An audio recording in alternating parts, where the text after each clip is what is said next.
जारी कर दी है। कतर में इंडियन एम्बेसी की तरफ से एडवाइजरी जारी, भारतीयों से कहा है सतर्क रहें और अपने घर के अंदर रहें।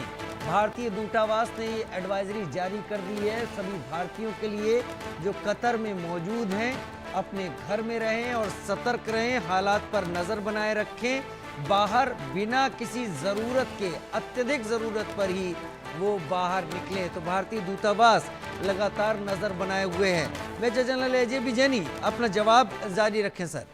जी मैं बता रहा था राजीव के ईरान के पास में 3 बड़े ऑप्शंस थे।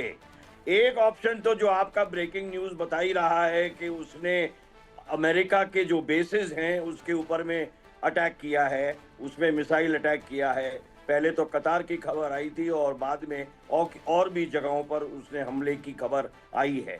दूसरे जो ऑप्शंस हैं वो अभी इस्तेमाल शायद ईरान ने नहीं किए और शायद जल्द करेगा। पहला तो ये कि इजराइल के ऊपर में वो भारी अटैक करेगा और पहले जो अटैक किया था वो मोसाद का हेडक्वार्टर मार दिया, उसके अस्पताल पे बम गिरा दिया, ये वो। अब वो मिलिट्री इंस्टॉलेशन, एयर बेसिस और जो मिलिट्री टारगेट्स हैं उनको अटैक करेगा। क्योंकि देखिए कि जो इंटेलिजेंस मोसाद ने इजराइल को दे रखी है, जरूरी बात है कि ईरानी इंटेलिजेंस ने भी वही खबर इजराइल के बारे में इजराइल डिफेंस फोर्सेस आईडीएफ को भी दी होगी।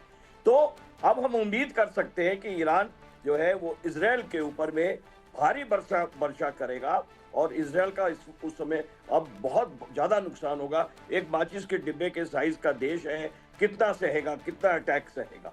और दूसरी बात रही कि खाड़ी में तेल को बंद करना, वो आपने अभी तक तो हमें पता नहीं कि उस पर अप्रूवल खुमैनी ने दे दिया कि नहीं दे दिया, उनके नेशनल सिक्योरिटी काउंसिल ने अप्रूवल दे दिया है नहीं दे दिया, क्योंकि उनके पार्लियामेंट ने तो डिसाइड कर ही लिया था कि हम हॉर्मूज को बंद करेंगे और उधर रेड सी को बंद करेंगे, ताकि कि जो दुनिया में 40% दुनिया का तेल, खास करके अमेरिका का और चाइना का जो तेल जाता है वो उधर से बंद हो जाएगा।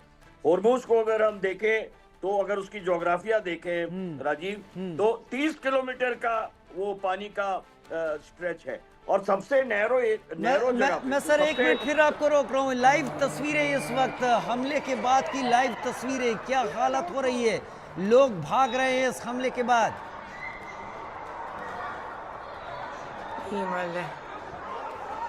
कतर के मॉल में भगदड़ मचने की ये तस्वीरें आपके टीवी स्क्रीन पर।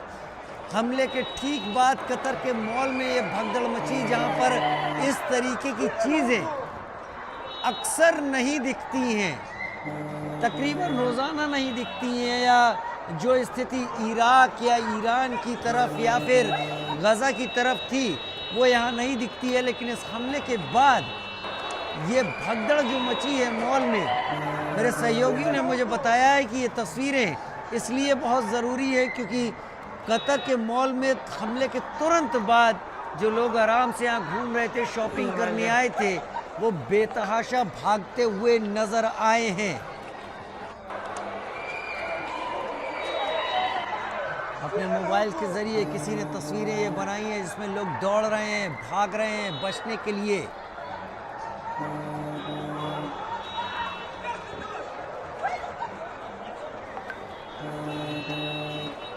ईरान के सैन्य प्रमुख अब्दुल्ला रहीम मौसवी ने बयान भी दिया है, ट्रंप ने नेतन्याहू को बचाने का फैसला करके गलती की है। ईरान नेतन्याहू को तब तक सजा देता रहेगा, मौसावी का बयान, सैन्य प्रमुख मौसावी का बयान ईरान के। और ये जो हमला हुआ है ये एक साथ कई ठिकानों पर हुआ है। इसका मतलब ये कि अब ये लड़ाई ईरान और अमेरिका के बीच में आ गई है। कल ही यूनाइटेड नेशंस सिक्योरिटी काउंसिल की बैठक में ईरान के प्रतिनिधि ने कहा था कि हमारी सेनाएं तय करेंगी कि कब और कहां किस तरीके से जवाब देना है। इस पर अमेरिकी प्रतिनिधि ने कहा था कि ईरान का ऐसा कोई भी कदम उसकी तबाही सामने ले आएगा। लेकिन अभी हकीकत ये है कि ईरान ने एक साथ कई जगहों पर हमला करके ये बात सामने रख दी है कि उसने अमेरिका के साथ फिलहाल तो हिसाब बराबर कर लिया है। कतर के मॉल में भगदड़। कतर में अमेरिकी सैन्य बेस पर मिसाइलों से हमला ईरान का सामने आया है। दोहा, कतर की राजधानी दोहा में अमेरिकी बेस पर हमला हुआ है, जहां जानकारी है कि 6 मिसाइलें दागी हैं ईरान ने। लेकिन आसमान अगर हम गौर से देखें तो 6 से कहीं ज़्यादा मिसाइलों की वहां पर रोशनी दिखाई पड़ती है, जिन्हें इंटरसेप्ट किए जाने की भी तस्वीरें सामने दिख रही हैं।